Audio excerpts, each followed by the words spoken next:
कल्पना कीजिए आपको एक ऐसी नौकरी मिल जाए जिसमें एक दिन के 9 लाख रुपए मिलते हों। हाँ, दिन का 9 लाख, महीने में 2 करोड़ 50 लाख रुपए से ज्यादा और साल में लगभग 33 करोड़ रुपए। सुनकर लगता है जैसे कोई फिल्म वाला सपना हो, है ना? लेकिन असली ट्विस्ट अभी बाकी है। इस नौकरी में न कोई बॉस, न रिपोर्ट, न कॉल्स, न टाइमिंग। जब मन करे तब उठो और जब मन करे तब सो जाओ। बस एक ही नियम, एक लाइट कभी बुझनी नहीं चाहिए। हाँ, बस एक लाइट, उसे हमेशा जलाए रखना है। लेकिन ये लाइट किसी घर, ऑफिस या शहर में नहीं है। ये है अनंत समुद्र के बीच एक पुराने लाइट हाउस में, जहाँ चारों तरफ सिर्फ पानी, आसमान और समंदर का अंतहीन मेल। जहाँ हवाओं की आवाज इंसानी आवाजों से ज्यादा तेज होती है और अकेलापन कभी कभी डर में बदल जाता है। अब सवाल उठता है, आखिर सिर्फ एक लाइट जलाने के लिए इतनी बड़ी रकम क्यों दी जाती है? कौन देता है ये नौकरी? इसकी असली सच्चाई क्या है? ये सच में जॉब है या किसी गहरे रहस्य का हिस्सा?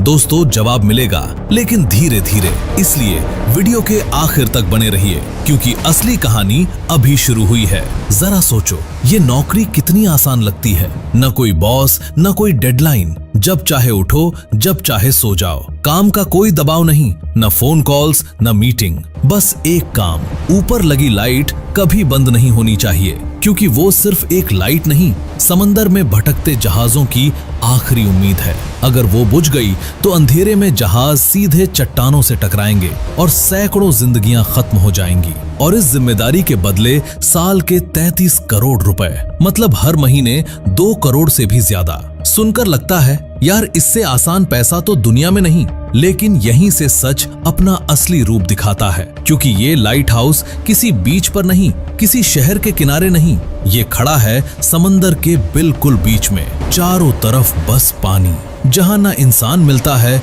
न इंसानी आवाज सुनाई देती है, सिर्फ लहरों की गड़गड़ाहट और हवा की डरावनी चीखें। शुरुआत के कुछ दिन सब कुछ आजादी जैसा लगता है, कोई रोक टोक नहीं, बस आप और शांत दुनिया। लेकिन हफ्तों बाद यही शांति आपके लिए जहर बन जाती है, क्योंकि वहाँ न इंसान है, न बातचीत, न आवाज, सिर्फ लहरों का शोर और हवा की चीखती हुई सीटी। धीरे धीरे ये तन्हाई आपका दिमाग चीरने लगती है। लेकिन ये तो सिर्फ शुरुआत है। असल डर तब पैदा होता है जब मौसम अपना मूड बदलता है, क्योंकि ये जगह तूफानों का अड्डा कहलाती है। ऐसे तूफान जिनकी लहरें 10 मीटर नहीं, बल्कि इमारत की ऊंचाई तक उठ जाती हैं। सोच कर देखो, बाहर समंदर में लहरें नहीं, बल्कि समंदर खुद तुम्हें निगलने के लिए तुम्हारी ओर दौड़ रहा है। हर एक लहर की टक्कर ऐसी सुनाई देती है जैसे कोई दानव लोहे के दरवाजे पर मुक्का मार रहा हो। और उस पल आपका दिमाग एक ही सवाल करता है, क्या अगली लहर मेरी आखिरी होगी? इतिहास गवाह है, कई लोग इस लाइट हाउस में आए लेकिन वापस कभी नहीं गए। तूफान आया, रास्ते बंद हुए, मदद पहुंच नहीं पाई, दिन हफ्तों में बदल गए और फिर उन लोगों का नाम तक जिंदा नहीं रहा, जैसे वो कभी थे ही नहीं। अब सोचो, जो नौकरी सुनने में इतनी आसान लगती है, असल में वो खतरा है। एक ऐसा सौदा जहां पैसा बहुत है लेकिन कीमत शायद जिंदगी हो। तो सवाल ये है, क्या 33 करोड़ रुपए इस डर से लड़ने के लिए काफी हैं? या ये नौकरी एक सोने की कैद है जहां से बाहर निकलने का सिर्फ एक ही रास्ता है, मौत? और अगर ये सब सुनने के बाद भी आपके दिमाग में ये जुनून है कि भाई मैं तो ये नौकरी कर ही लूंगा, तो जरा थम जाओ, क्योंकि अभी आपने सिर्फ डर सुना है, कहानी नहीं। अब वक्त है समझने का कि ये लाइट हाउस क्यों बने, क्यों इनकी रोशनी बुझना नहीं चाहिए और कैसे ये इंसानों से ज्यादा समंदर के रहस्यों के लिए बनाए गए थे। और ये जानने के लिए हमें समय में बहुत पीछे जाना पड़ेगा। उस दौर की बात है जब इंसानों के पास न सड़कें थीं, न पुल, और समंदर में चलने वाले जहाजों के लिए कोई मार्गदर्शन नहीं था। लंबी दूरी की यात्रा का बस एक ही तरीका था, समंदर। जहाज महीनों तक लहरों पर भटकते रहते, दिन में सूरज दिशा बताता और रात को नाविक सितारों को देखकर रास्ता ढूंढते। लेकिन जैसे ही आसमान बादलों से भर जाता, सब कुछ बदल जाता, रास्ता गायब हो जाता, दिशा भटक जाती और समुद्र किसी दुश्मन की तरह अपना रूप दिखाने लगता। कई जहाज गलत दिशा में मुड़ जाते, या तेज धाराओं में फंस जाते, या फिर चट्टानों से टकराकर टूट जाते। उन हादसों में न सिर्फ जहाज डूबे, बल्कि कई लोग लोगों की जिंदगियां भी समंदर में दफन हो गईं। कहानी की शुरुआत होती है एक नाविक से, कैप्टन मॉर्सिस।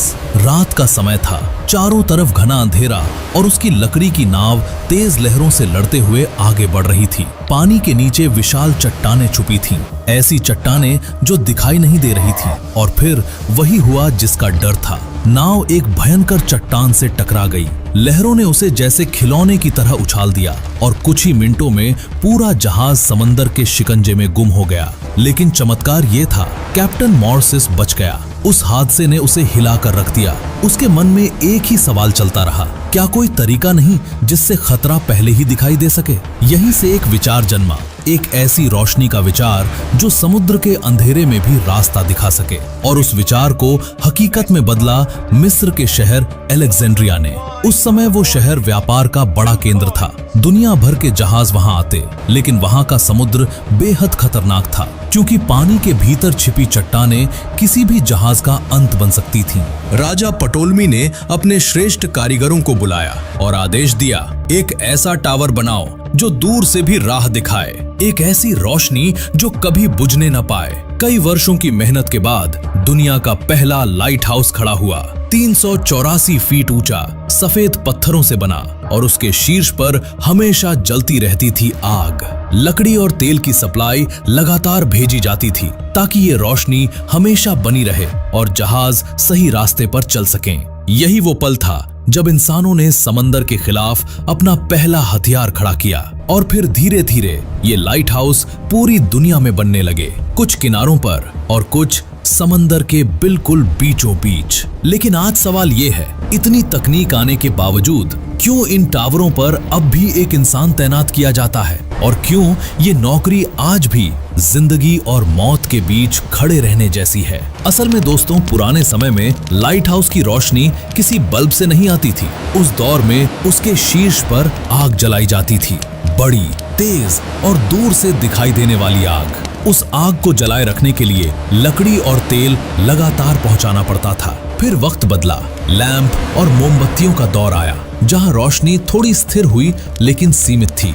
और उसके बाद आया बिजली का युग, जब बड़े शक्तिशाली बल्ब लगाए गए जो मीलों दूर तक रास्ता दिखा सकते थे। लेकिन एक चीज आज तक नहीं बदली, इन लाइट हाउस की रोशनी कभी बुझनी नहीं चाहिए, क्योंकि अगर ये रोशनी बंद हुई तो समंदर में चल रहे जहाज अंधे हो जाएंगे और समुद्र में एक छोटी गलती का मतलब होता है सैकड़ों जिंदगियों का अंत। इसीलिए चाहे तकनीक कितनी भी आगे बढ़ जाए, इन टावरों पर अब भी इंसान की मौजूदगी जरूरी है, क्योंकि मशीन काम करना बंद कर सकती है, बल्ब फ्यूज हो सकता है, तूफान सिस्टम तोड़ सकता है और ऐसे समय में सिर्फ वहां मौजूद इंसान ही इस रोशनी को बचा सकता है। लेकिन अब सोचो, उस इंसान की हालत क्या होती होगी? चारों तरफ बस पानी, ऊपर गरजता हुआ आसमान और आप एक सुनसान ठंडे टावर में अकेले।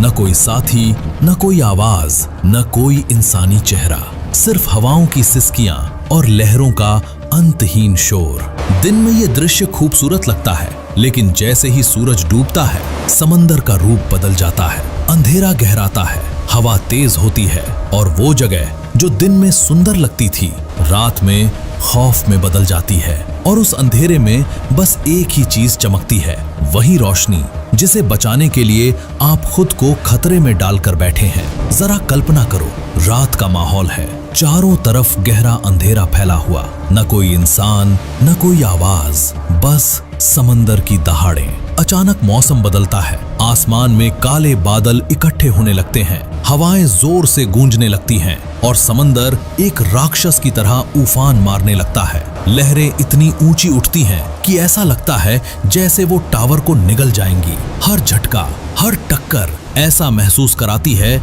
जैसे ये टावर अभी इसी पल ढह जाएगा। और उस वक्त आपके दिमाग में बस एक ही सवाल घूमता है, क्या ये रात मेरी जिंदगी की आखिरी रात है? इतिहास ने ऐसे कितने लोगों को देखा है जो लाइट हाउस में अकेले फंस गए और कभी भी वापस घर नहीं लौटे, क्योंकि यहाँ से भागने का कोई रास्ता नहीं होता, न नाव, न मदद, न उम्मीद। दूर से देखने पर यह नौकरी शांति, अकेलापन और रोमांस लगती है, लेकिन हकीकत ये है कि ये नौकरी हर रात मौत का सामना करने जैसा है। अब सवाल ये है, आखिर कौन देता है इतना पैसा? क्यों सरकारें इन लाइट हाउस को चालू रखने के लिए करोड़ों खर्च करती हैं? क्या सिर्फ जहाजों की सुरक्षा के लिए, या इसके पीछे कोई रहस्य छुपा है? असल में ये टावर किसी प्राइवेट कंपनी के नहीं होते। इन्हें सरकारें, नेवी और कोस्ट गार्ड जैसी संस्थाएं नियंत्रित करती हैं, क्योंकि ये रोशनी सिर्फ एक बल्ब नहीं है, ये समंदर में चल रही सैकड़ों जिंदगियों की उम्मीद है। अगर एक लाइट बंद पड़ जाए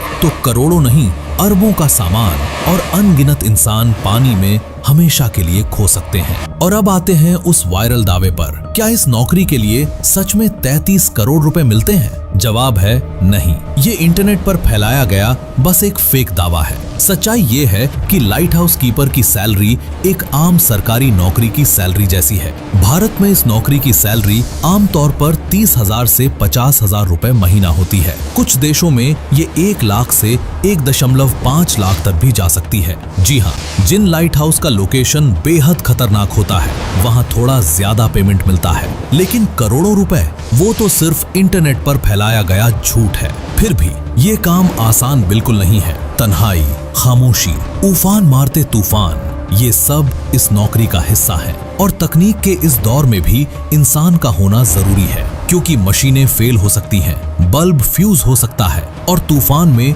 सिस्टम बिगड़ सकता है। अगर रोशनी बुझ गई तो नतीजे जानलेवा हो सकते हैं। तो अब सवाल आपसे है, क्या आप वो इंसान बनना चाहेंगे जो समंदर के बीच खड़े होकर हर तूफान का सामना करे और सिर्फ एक लाइट जलाकर दुनिया को बचाए रखे? अगर आपका जवाब हाँ है तो याद रखिए, यहाँ करोड़ों रुपए नहीं, लेकिन हिम्मत की कीमत आज भी पैसों से कहीं ज्यादा है। अगर आपको ये वीडियो पसंद आया हो तो इसे लाइक करें और नीचे कमेंट्स में बताएं, क्या आप सच में ये नौकरी करना चाहेंगे? और हाँ, ऐसे ही रहस्यमय और रोमांचक किस्सों के लिए चैनल को सब्सक्राइब करना और बेल आइकन दबाना मत भूलिए, ताकि हमारी अगली वीडियो की नोटिफिकेशन आपको सबसे पहले मिले। तो मिलते हैं दोस्तों एक और रहस्यमय वीडियो के साथ।